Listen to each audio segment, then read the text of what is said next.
I don't really feel I'm in competition. And that's in the most humblest way. I don't feel like, I just see this as my art. Me stepping into the game. I'm not trying to step over anybody, or I'm not trying to compete with anybody. Because then, in reality, when you focus on somebody else, you're not elevating for yourself. You're basically elevating the things in your life to be better than that person. You feel me? So it's like only things that it's like a hit or miss. When it comes to women, I applaud them right now. Like, we really put in work. Any different sounds that's coming in, I don't feel like, oh, you're trash, or I'm better than you, or like, oh, she's better than no. Because it's like every sound hits a different type of person. That's basically what an artist's job is, to just make an impact on at least one.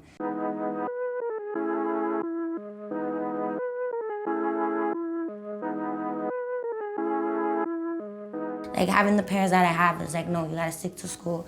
And honestly, I really, like, it's not that I didn't like school. I'd rather just be in the music class rather than going into the actual classes. I was just like, yo, this is what I want. I don't care who you are, like, I'm gonna speak up for myself. And my mom and my dad were like very old school.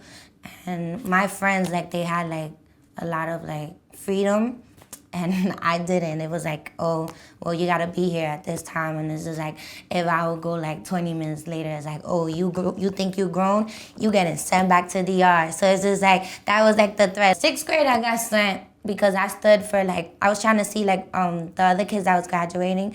It was their prom. So I stood outside like one of my friends, like at the basketball court where my projects are.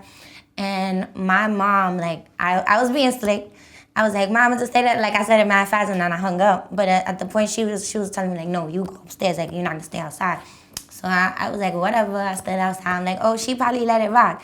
Well, my mom came down with a tree branch, like, chasing me around the whole thing. I'm like, yo. And then after that, I locked myself in the bathroom. She's like, you better be ready, because early in the morning, you're leaving to DR. And I was like, whatever. Like, I stood in the bathroom. I was just there. Then the next day, you see me with my little luggage going to the yard. Because they just felt like you got to appreciate everything that you have. Like, you can't be rebellious. You can't, you know how old school parents are. Now is that me and my mom and my dad are, like, really, like, getting into each other. And, like, they call me, like, oh, you're doing good. But a lot of things I was just on my own with. Like, I always felt, like, alone while surrounded by people. When I was feeling a certain way, I'll just write it out in a poem. And then I'll just either figure out if I wanted to put it into me singing it out, or if I just wanted to rap it. Most of my songs, like, if it's not playing around, is really like my story. So it's like, oh, this makes me think about this, so I'm gonna get more deep into it.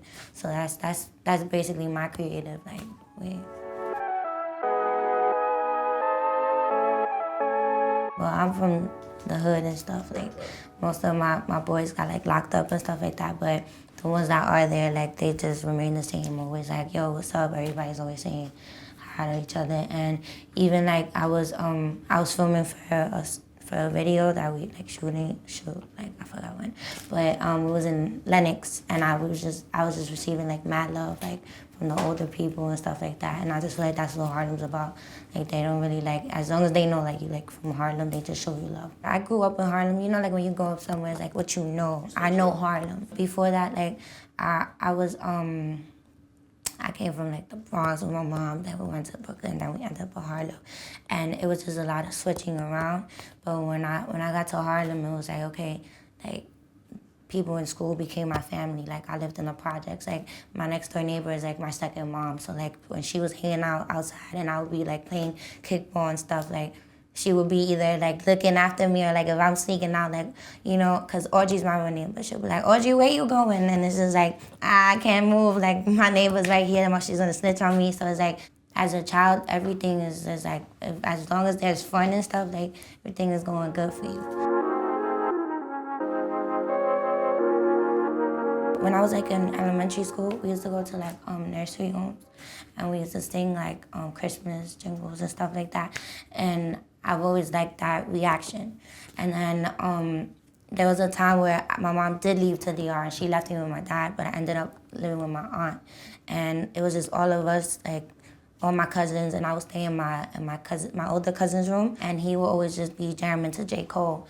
And most of the time, like, I'll be listening to Jay, and it's just like I was still obviously a kid, but I could relate to certain things that he was saying. When you go through things, you don't really go to people like that you're close to. It's always like a stranger that you feel like better like talking to. Well, me at least. My stranger and my like in my head of my conversation was with J. Cole through headphones, and it was like, yo, if I'm going through all of this and there's a person that I don't even know that's talking to me through headphones, I want to do that for somebody else. My best day ever was getting signed.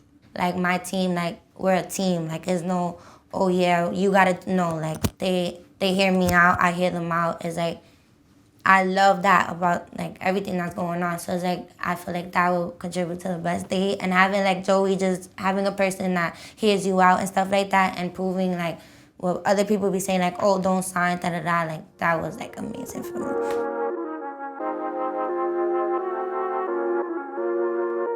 Like I said, when I hear a beat, it's like, all right, what do I want to talk about? What does this make me feel? And like when I heard the Icey beat, it was like, this is a club record, and I was like, I wanna walk into the Heights and hear my song. And it's just like, cause I always be around the Heights, and this is like, you know, girls be doing their thing, and I be like, yo, like, what would they be thinking in their heads? And this is like, I like when girls just be feeling themselves. Like, if that's what makes you feel good about yourself, then I'll put that on the record just so you could jam to it. And it was like, I threw in a little personal stuff about me, and then I threw in the hook, which is like, it's for my fans to relate, you feel me? So it's like, whatever. 5 words to describe it.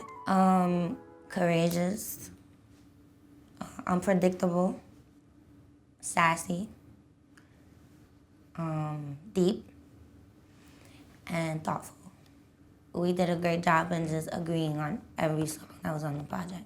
When it comes to like me releasing songs like, say, Icey, like I was like, no, but then it's like they know best, so it's like I trust them. Like y'all know what's in my best interest. So it's like when it comes to like leaving songs out of the project, it was just because I did too much. It was first gonna be like 12, and then like we was like, nah, like let's do 14. I don't like being boxed in. A rapper, a singer, and it's just like I don't want to be seen as none. I just want to be seen as an artist. And when you're seen as an artist, instead of being like, hey, I'm a rapper, people just expect you to rap. People will expect you to, oh, I'm a singer, people expect you to sing. I'm an actress, people expect you to act. So I don't want to be boxed in. So I just like, whatever the beat, whatever I feed off of, that's what's coming up.